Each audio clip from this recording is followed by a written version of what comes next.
mark that with your invitation sign. 909. Then if you will, turn to 797. 797. After this song, Brother Nathan will have our opening prayer and we'll read from Robert. 797. Lord, we come before thee now, at thy feet we humbly bow. Oh, do not our suit disdain. Shall we seek thee, Lord, in vain? Shall we seek thee, Lord, in vain? Lord, only our souls depend, in compassion now descend. Fill our hearts with thy rich grace, tune our lips to sing thy praise, tune our lips to sing thy praise. Grant that all may seek and find thee, a God supremely kind. Heal the sick, the captive free. Let us all rejoice in thee. Let us all rejoice in thee.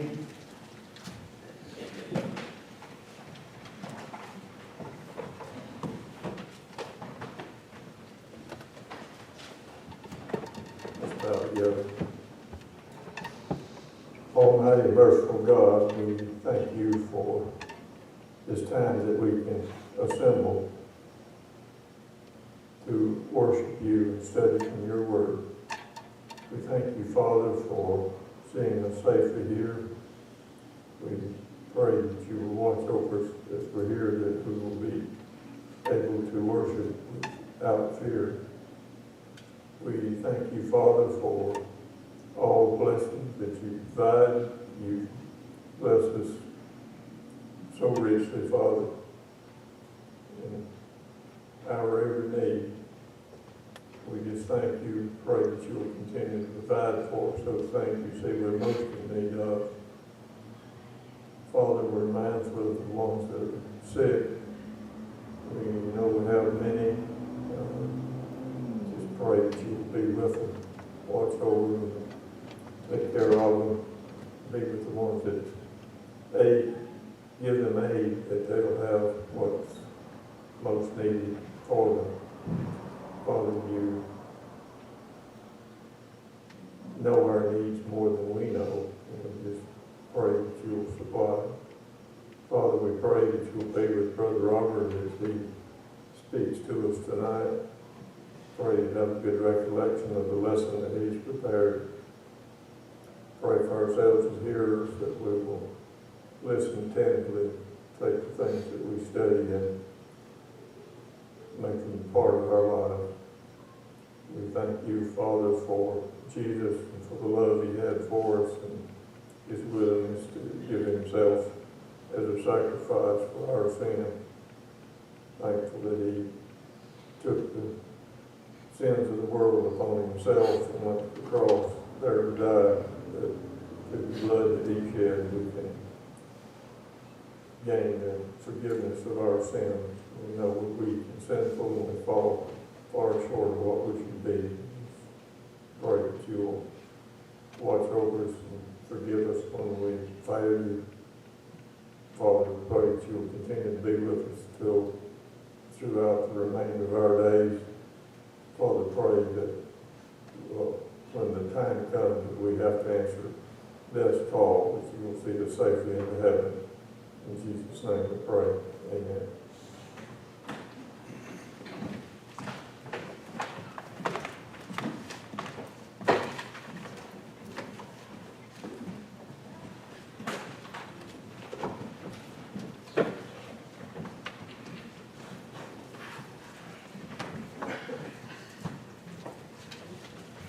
Myself, I think we've got issues already.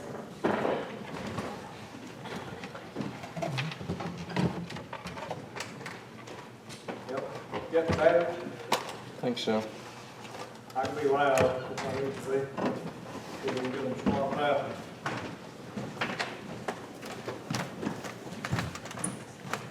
Let you operate on that, I even have pieces filed everywhere when I try to take it.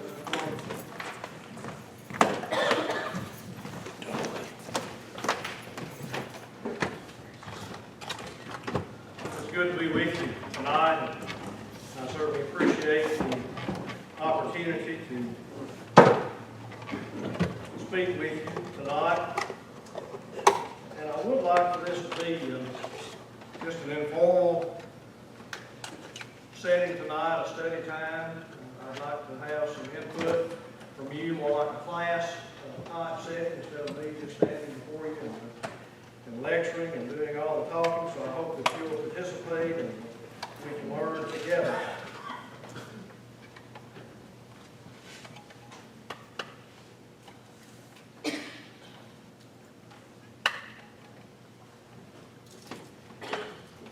On April the 15th of 1965, a song was released entitled "What the World Needs Now is Love." Some of you may know or remember that song. The lyrics were written by a man named Hal David over a period of about 2 or 3 years, and the music was composed by a name that's probably more familiar to us, Burt Bacharach. It was first recorded by a lady named Jackie DeShannon, and it became very popular that summer, rising to number 7 on the U.S. Top 100 charts. You may also remember it being associated for about 44 years with the Jerry Lewis live annual Labor Day Muscular Dystrophy Telethon. That was one of the theme songs, if you will, of the Jerry Lewis Telethon from 1966 until 2010. It was released at a time in our nation's history when we were in the throes of the Vietnam War and also the Civil Rights Movement. We can hear that. It was a time of racial segregation, a time of political division, of hostility, of protests, and violence. When we look at what happens around us in the world today, and I guess we think that what we're seeing now is somehow unique.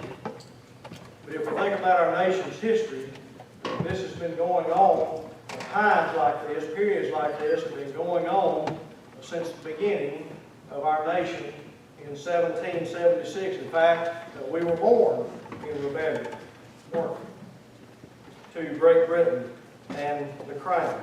And perhaps this song became so popular because it spoke to people who longed for peace and equality in a world that seemed to be tearing itself apart.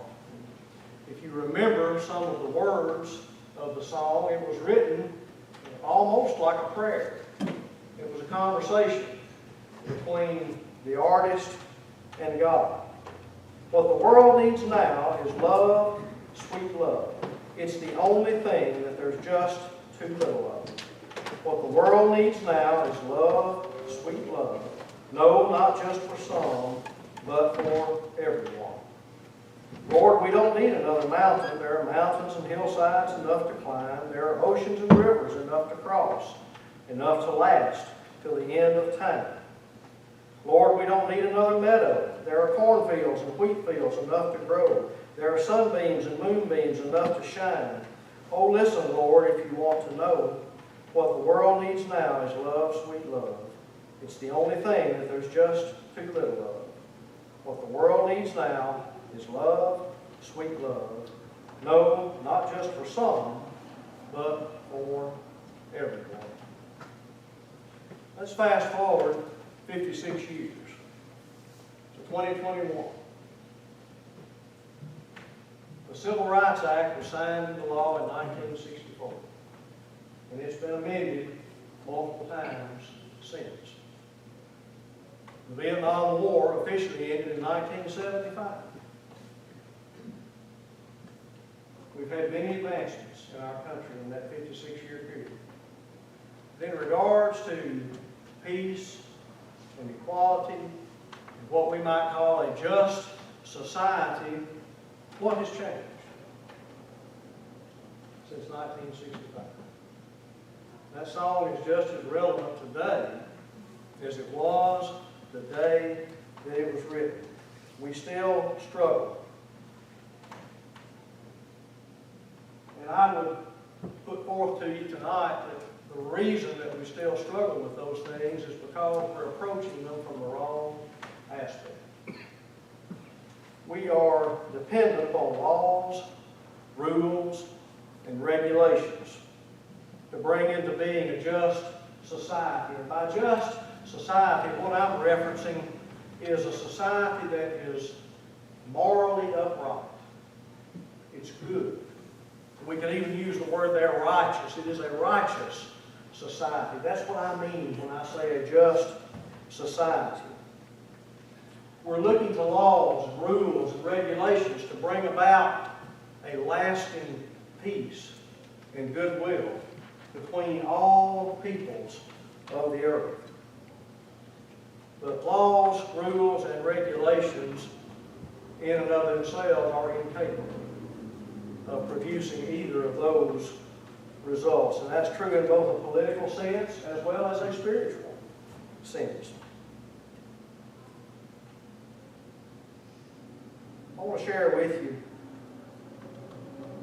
just a couple of sentences from our Declaration of Independence. We just recently celebrated our nation's 245th birthday on July the 4th. And these words were written primarily by Thomas Jefferson along with 4 other men who helped to edit his writings. And the beginning of the second paragraph of our Declaration of Independence reads as follows: "We hold these truths to be self-evident, that all men are created equal, that they are endowed by their Creator with certain unalienable rights, that among these are life, liberty, and the pursuit of happiness." Now, for something to be self-evident, what does that mean to you? What do you understand that to mean when you read that these truths are self-evident? Don't everybody speak to me? All right, it applies to me. It's something that,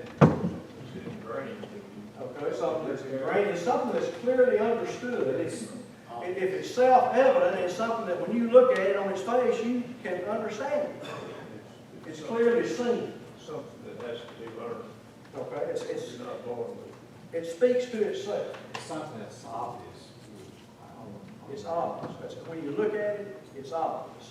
Self-evident. These truths are self-evident, that all men are created equal. Who are they endowed by? Their Creator.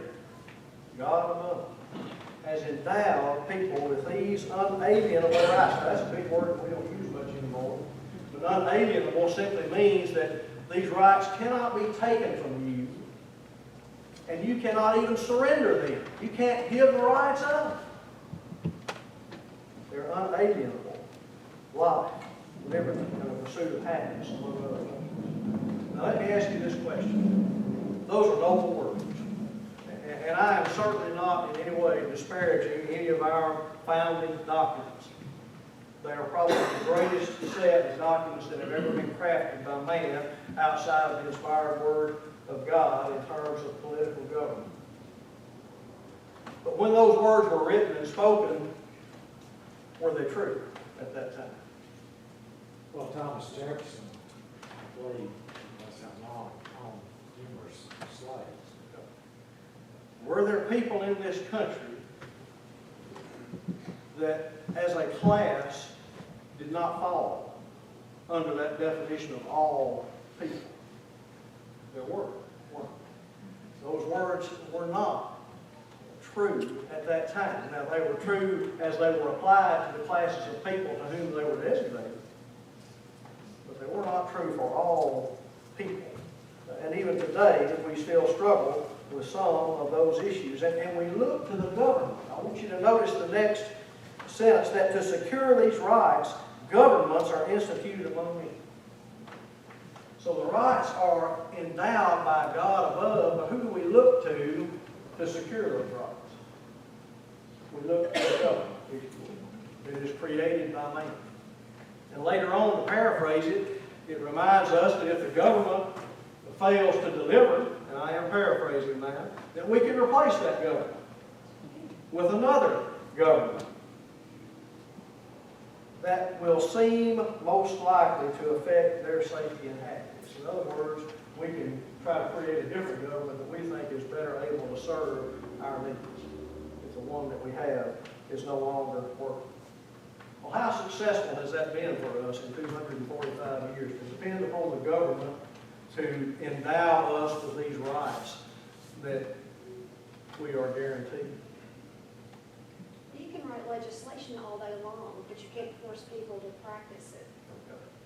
That's exactly right. So we can write legislation, we can pass laws, we can have amendments, we can have rules and regulations, but we cannot force people to follow those rules and regulations, because how we see other people and how we treat other people is a matter of the heart.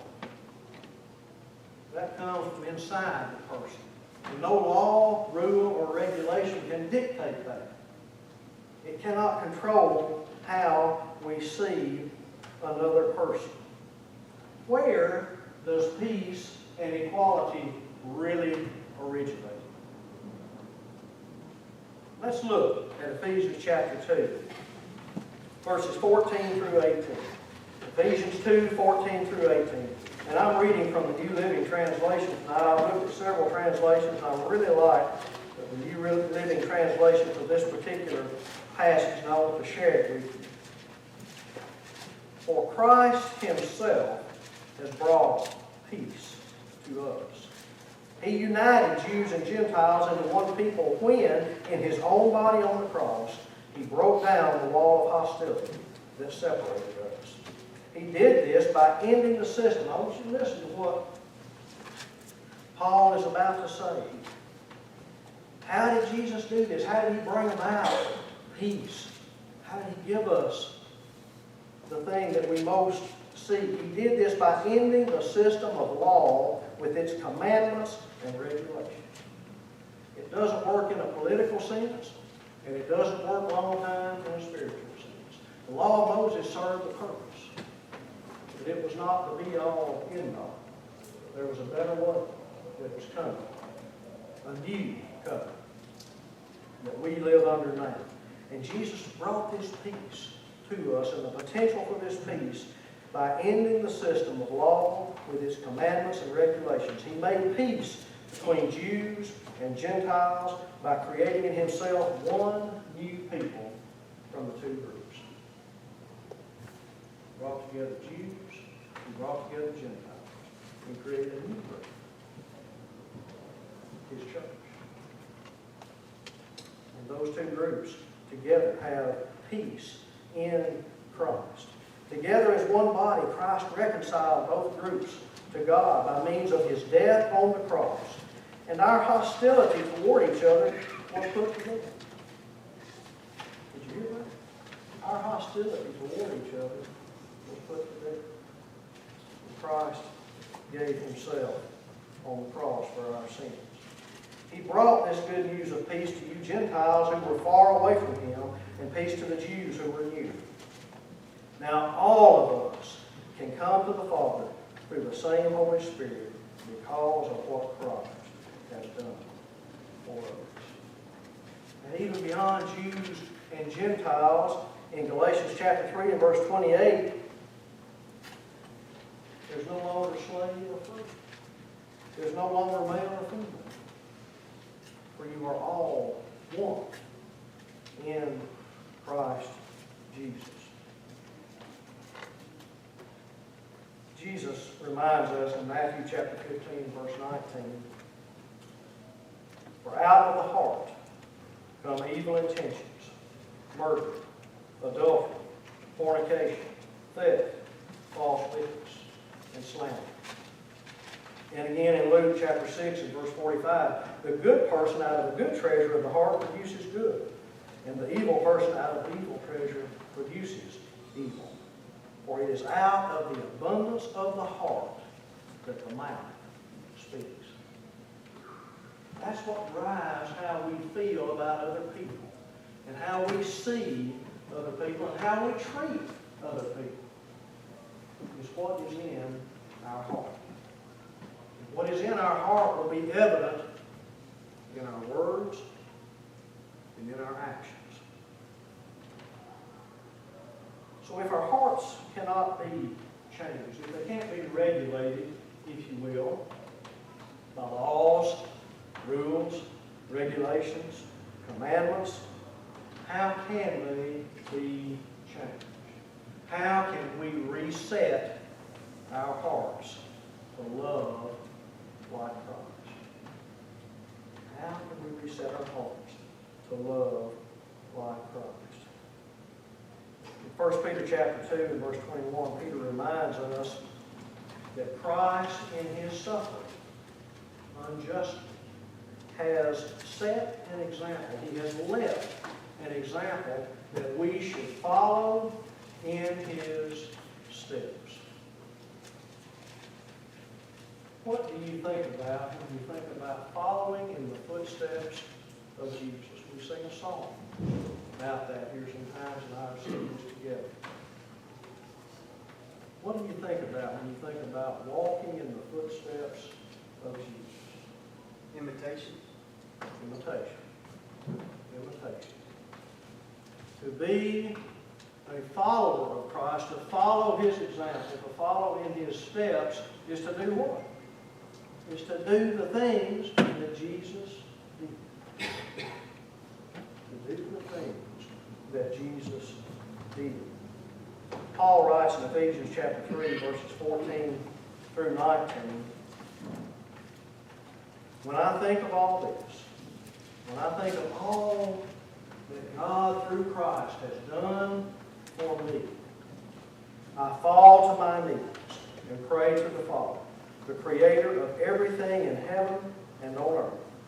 I pray that from his glorious, unlimited resources, he will empower you with inner strength through his Spirit.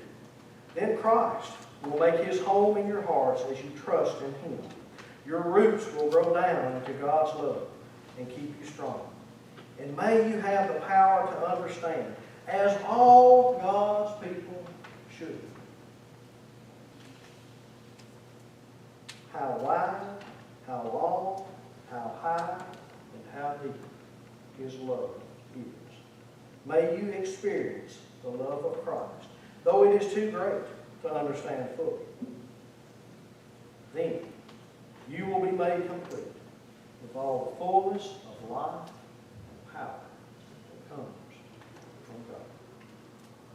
So the first thing we have to do before we can reset our hearts to love like Christ is that we have to know Christ's love. We have to experience Christ's love. And we may not even be able to fathom it. We may not even be able to adequately describe it with words.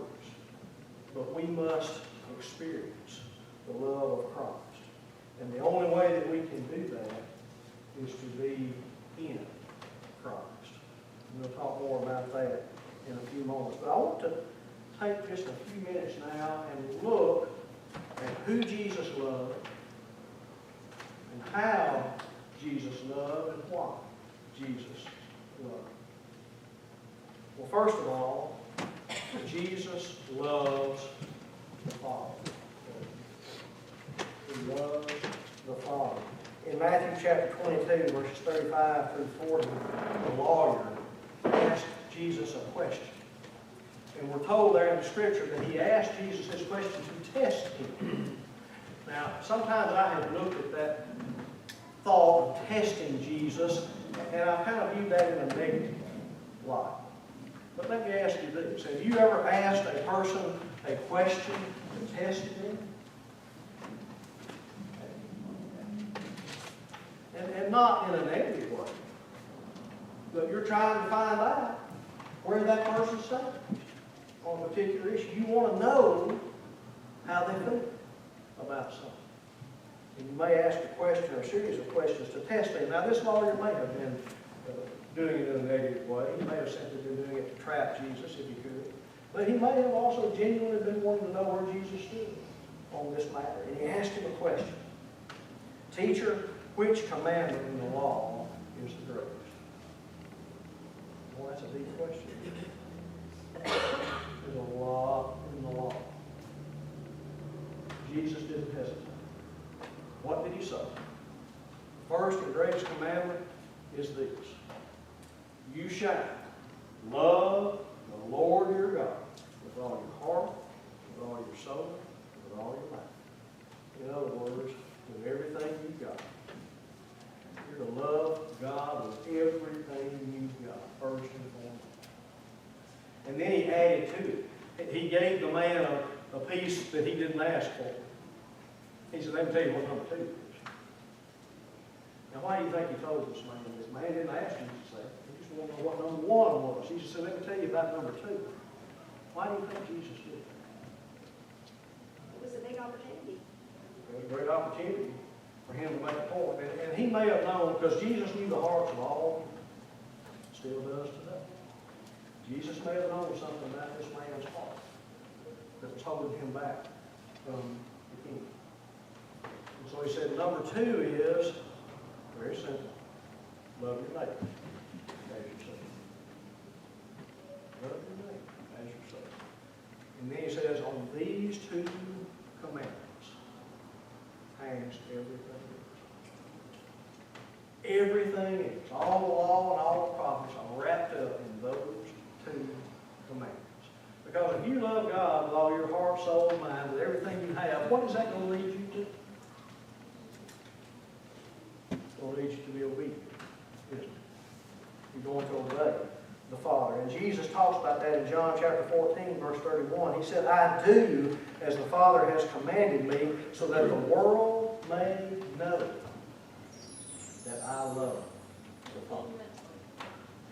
Jesus was obedient so that everybody that saw him would know of his love for the Father.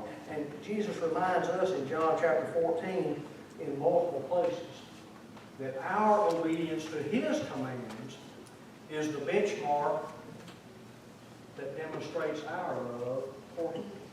If you love me, you will do what? Keep my commandments. That's the benchmark of our love for Christ. And one of those commandments is found in John chapter 15, verse 12. This is my commandment. This is Jesus speaking. This is my commandment, that you love one another as I have loved you. And that's just as pertinent to us today as it was to the disciples who were present when Jesus spoke those words some 2,000 years ago. This is my commandment, that you love one another as I have loved you. And if you don't know Christ, if you're not in Christ, you don't understand that. You don't get that. And that's why the world struggles with finding a true and lasting peace in a just society, because they don't understand from whence it comes. In addition to loving the Father, Jesus loves sinners. He loves sinners. You know, the Pharisees kind of struggle with that a little bit, didn't they? The Pharisees struggle with expressing their love for sinners. In fact, one Pharisee is given an example in his prayer, saying, I'm glad I'm not like this sinner over here. I'm not a sinner like that guy. Thank you, Lord, but I'm not a sinner. Pharisees struggle with that, and maybe sometimes today we struggle with loving sinners as well. But Christ loves sinners. 1 Timothy chapter 1, verse 15, this is a trustworthy saying, and everyone should accept it. Christ Jesus came into the world to save sinners. That's pretty straightforward. Why did Jesus come? To seek and to save that which was lost. He did not come to be served, but he came to serve and to give his life a ransom for who? For me. That's why Jesus came. Romans 5:8. But God showed his great love for us by sending Christ to die for us while we were still sinners. Christ loves sinners.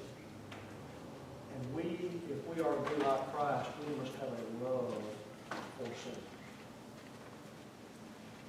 Why should we love sinners?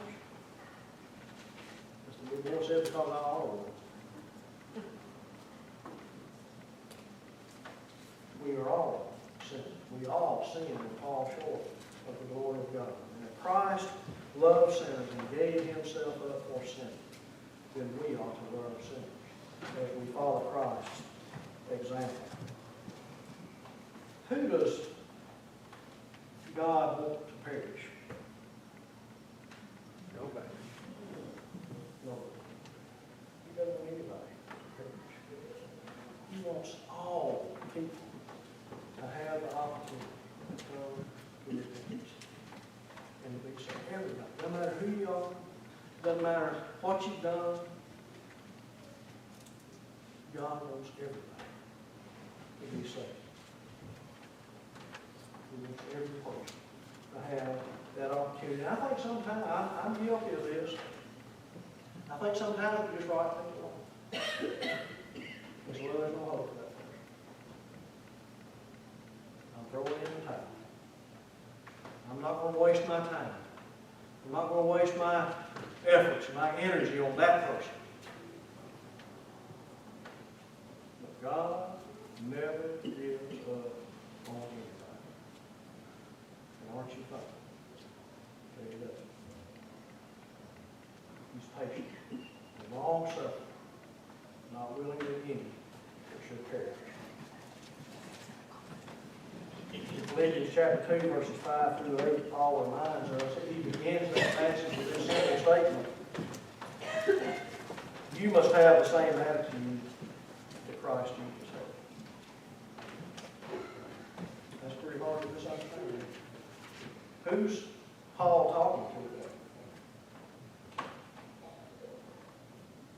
He's talking to Christians. He's talking to us. That's exactly right. He was talking to the Philippians, but he's also talking to us today. If you are to be in Christ, then Paul says you must have the same attitude that Christ Jesus had. And then he goes on to tell us what that attitude was, so that we know and understand. Though he was God, he did not think of equality with God as something to cling to. Instead, he gave up his divine privileges. Now, can you imagine that? Can you imagine being in heaven, seated at the right hand of the Father, and being involved in the whole creation? Everything that was made through him. He was the Word. Can you imagine saying, okay, I think I'll give all that up. And I think I'll be born as a human being. And I'll endure all of the suffering that's going to come with that, and the humility that's going to come with that. Jesus gave up his divine privileges. He took the humble position of a slave and was born as a human being. When he appeared in human form, he humbled himself in obedience to God and died a criminal's death on the cross. He was the Son of God. And he willingly died, as Paul says here, a criminal's death on the cross. He took upon him every sin that had ever been committed and ever would be committed when he gave his life on the cross for you and I. And it's because of that death that we can have the opportunity to be in Christ and to experience his unfathomable love. Galatians chapter 2 and verse 20, a passage you're very familiar with. Paul writes there, I have been crucified with Christ. And it is no longer I who live. You know, the old man, when you're crucified with Christ in that watery grave of baptism, as we sometimes call it, The old man is put to death. The old man dies.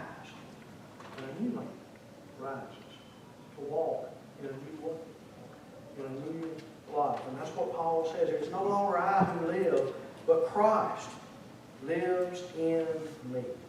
And the life which I now live in the flesh, I live by faith in the Son of God, who loved me and gave himself up for me. Christ loves sinners. And I'm so thankful that he loves. Christ loves his enemies. You also get that, too. Christ loves his enemies. Well, there's a hard one for us, isn't it? That's harder than loving sinners. Christ loves his enemies. Luke chapter 6, verses 27 and 28. Jesus says, but to you who are willing to listen, I say, love your enemies. Do good to those who hate you. Bless those who curse you. Pray for those who hurt you. And he goes on to talk about lending money. And he said, if they ask to borrow money or your clothing or any other item, give it to them with no anticipation of return. Give them more than what they ask for. With no anticipation of getting it back or return. Love your enemies. And it's an active love. Notice it's not just praying for people. That's part of it. Do good. That's active. That's doing something. Do good to those who hate you. Bless those who curse you. And pray for those who hurt you. Luke 6 and verse 31 simply says this. Do to others as you would like for them to do. We often refer to that as a golden rule. Do to others as you would like for them to do to you. How hard is that? How hard is that for us? And if we could master that one week, what a change it would make in this world. We would just treat other people like we would like to be treated if we were in their place. We could do that one. What a difference it would make. And then Jesus gave the ultimate example of this ideal of loving your enemies when he was on the cross. In Luke chapter 23, verses 33 and 34. When they came to a place called the Skull, they nailed him to the cross. And the criminals were also crucified, one on his right and one on his left. And Jesus said, Father, forgive them, because I don't know what to do. The men that nailed Jesus to the cross, that at that time were literally gambling at the foot of Jesus' cross to divide up his personal possessions that he had in his life. And Jesus says, Father, forgive them, because they don't know what injustice that they are doing. No enemies. Do good to those that hate you. Pray for those who hurt you. Bless those who persecute you. Christ loves his church. Christ loves his church. Ephesians chapter 5, verse 25. There's only one institution that is used as a representation of Christ's relationship with his church. And what is that new institution? Marriage. Institution of marriage. And there, Paul writes to the Ephesians, husbands, love your wives, just as Christ also loved the church and gave himself up for her. It's a sacrificial love. Christ gave himself up for the church that he loves so dearly. Why does Christ love us? What is it about us that is love? Are we just naturally lovable people? Because it's Christ. Okay, because he's Christ. Let's dig a little deeper. Why does Christ love us like he does?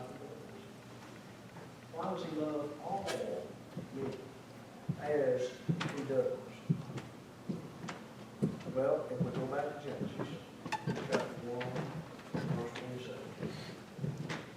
As part of creation, we learn there that we are created in His image. We are created in the image of God. We are the only part of the creation of which that is said. He has endowed us with a soul that is eternal in its nature. This physical body will wear out, it will break down, we'll get old, someday we'll die. And He has endowed us with a soul that will live eternally. We are made in His image. We are spirit. There's a part of us that is spirit, just as God is spirit. We've already mentioned 2 Peter chapter 3 and verse 9. The Lord is not slow about His promise, as some count slowness, but is patient toward you, not wishing for any to perish, but for all to come to repentance. That's why He loves us, because He wants us to spend eternity. That part of us that will live forever, He wants that part of us to spend eternity with Him in a place that is so unbelievable that there are no words that can describe. Paul went there. It's not clear. Even Paul is not clear whether he went there literally or figuratively in a vision. Paul talked about that experience, and he said he heard things, witnessed things that he could not even express. There were no words to even express what he saw and what he witnessed. We cannot even imagine. No mind can imagine what God has prepared for those that love Him. He wants us to spend eternity with Him in a place that is indescribable. Ephesians chapter 2, verses 4 through 10. I'd like for us to go there and read those verses together.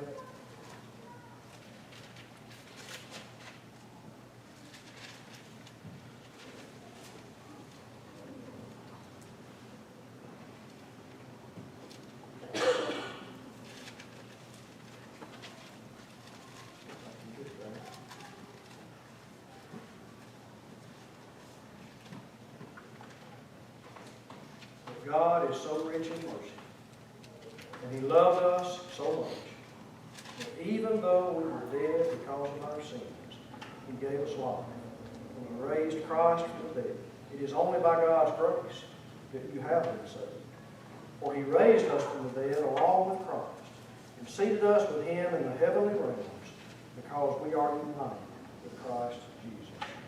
So God can point to us in all future ages as examples of the incredible wealth of His grace and kindness toward us, as shown in all He has done for us who are united with Christ Jesus.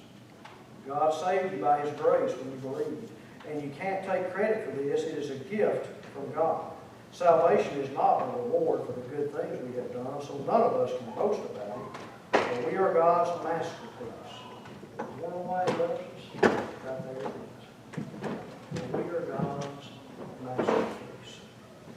He has created us anew in Christ Jesus, so we can do the good things He planned for us long ago. That's what God desires for us, is for us to do the good things that He has planned for us to do from the foundation of the world. So how does Christ love? He loves sacrificially. He gave Himself for us. He paid the ultimate price for us. He loves without reservation.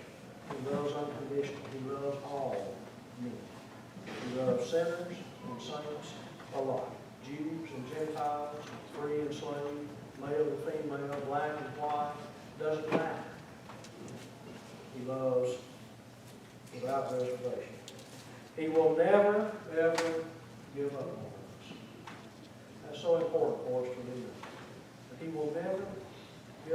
sometimes we give up on ourselves. Sometimes the hardest person for us to forgive is who?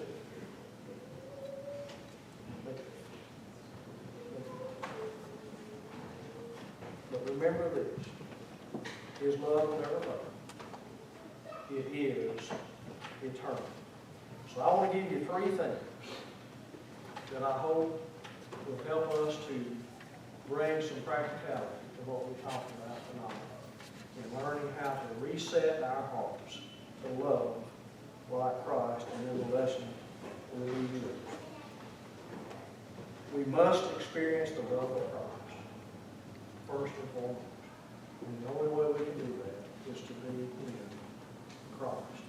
Romans 8, chapter 1, verse 2. Whenever you're struggling with something and you just don't know if you can forgive yourself, if you can't forgive yourself, how in the world can God forgive you?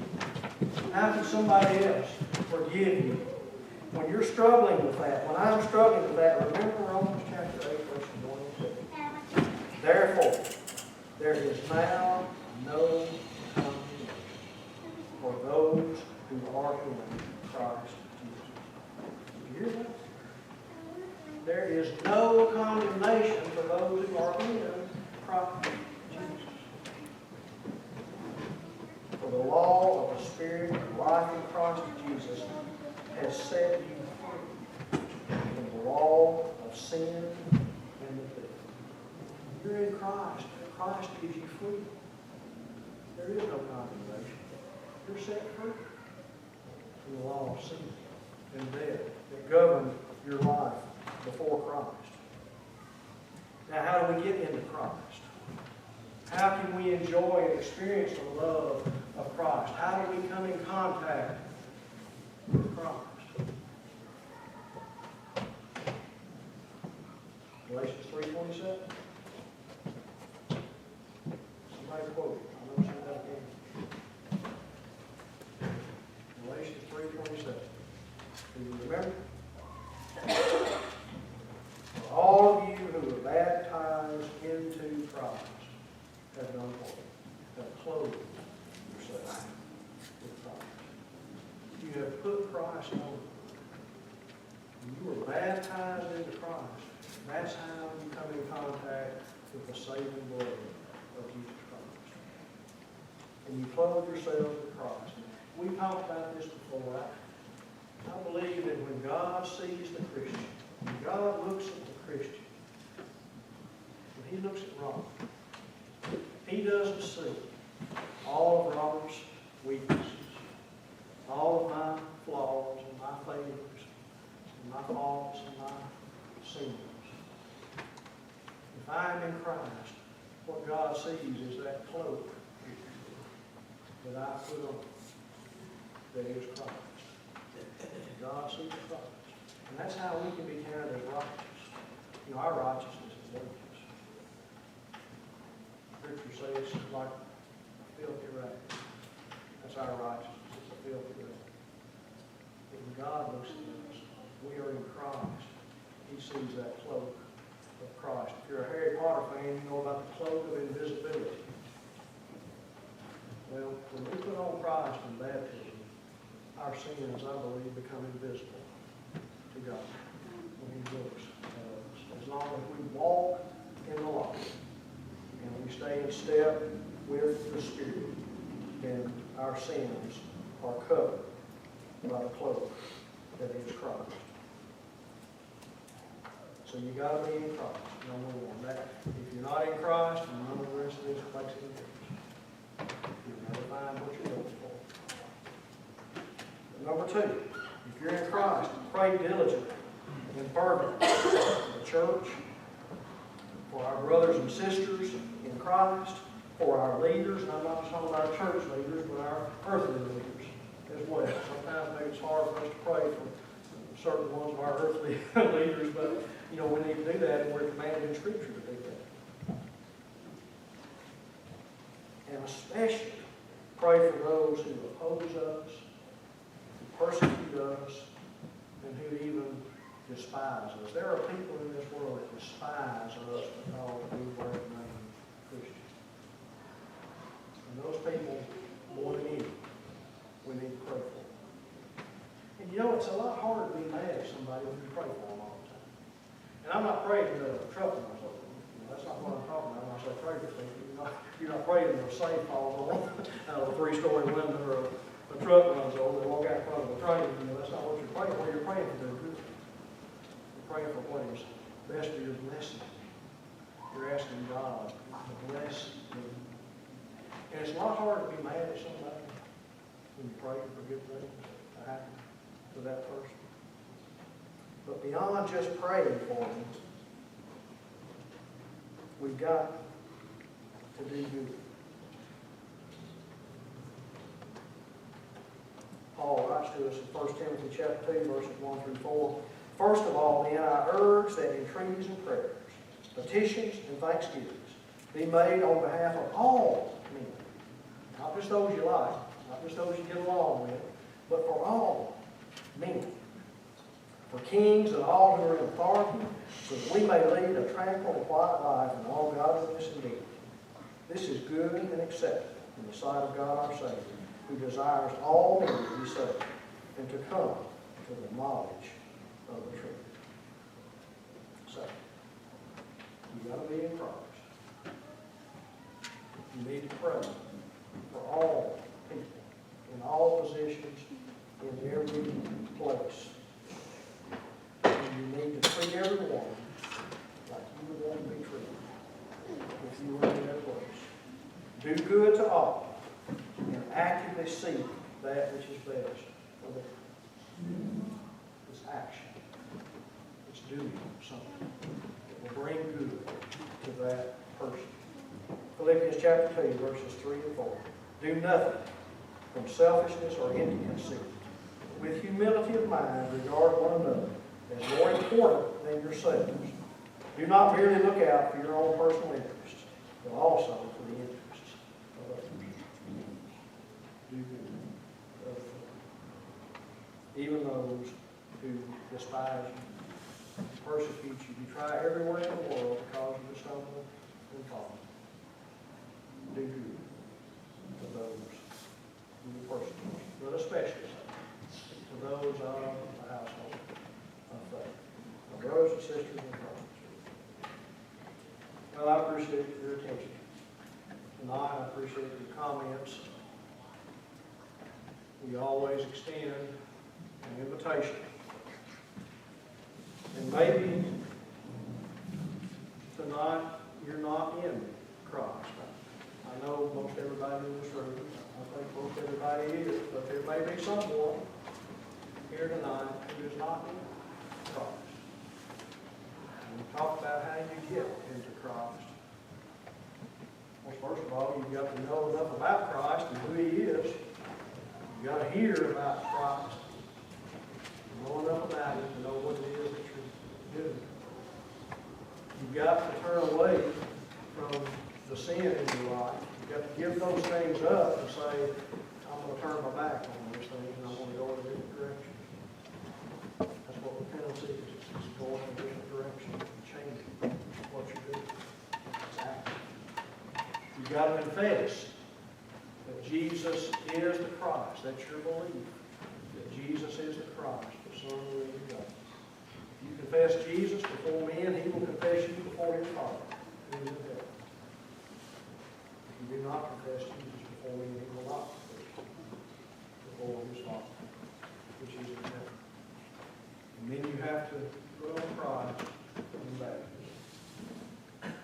for the remission of your sins. And you will receive the gift of the Holy Spirit. Or maybe you are a Christian, but you're struggling with being able to love like Christ. You're struggling with doing the things that are necessary to reset your heart to love like Christ. You know, that's the penalty of a Christian. It's our love for others. If you're struggling with that or with any other issue in your life, He invites you. Jesus invites you. It's His invitation.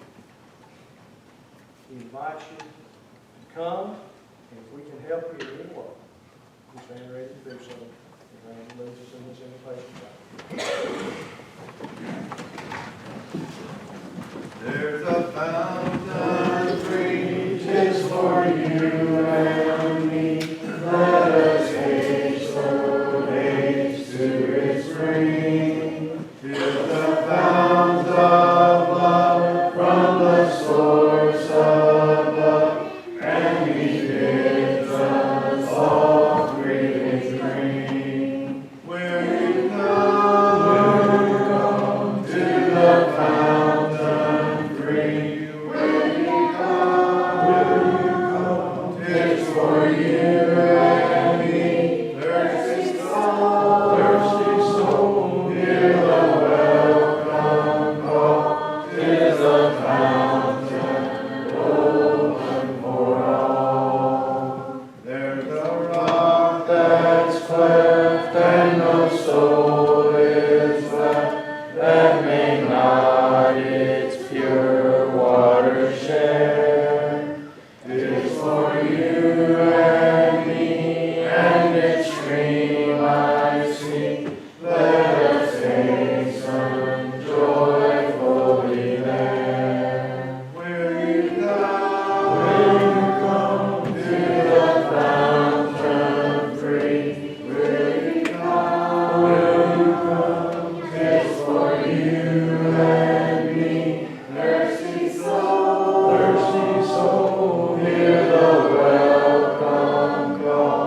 'Tis the fountain open for all.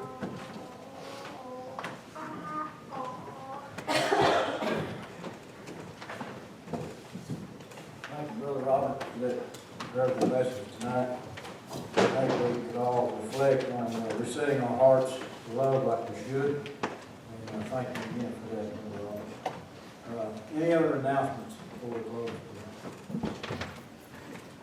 Again, keep Barbara Foot in prayer, and on the ash, all those on the prayer list. If there's any additions to the announcements that we haven't made tonight, we'd like to write it down, put them in Ms. Betty's office in the Dropbox. So we're glad to have those to you.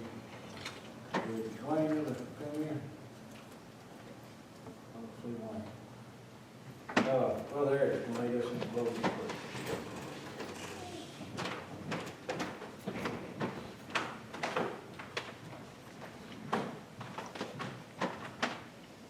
Let us pray. Heavenly Father, thank you for this day. Thank you for all the many spiritual and material blessings that you've given to it. Father, thank you for the sunshine from the north.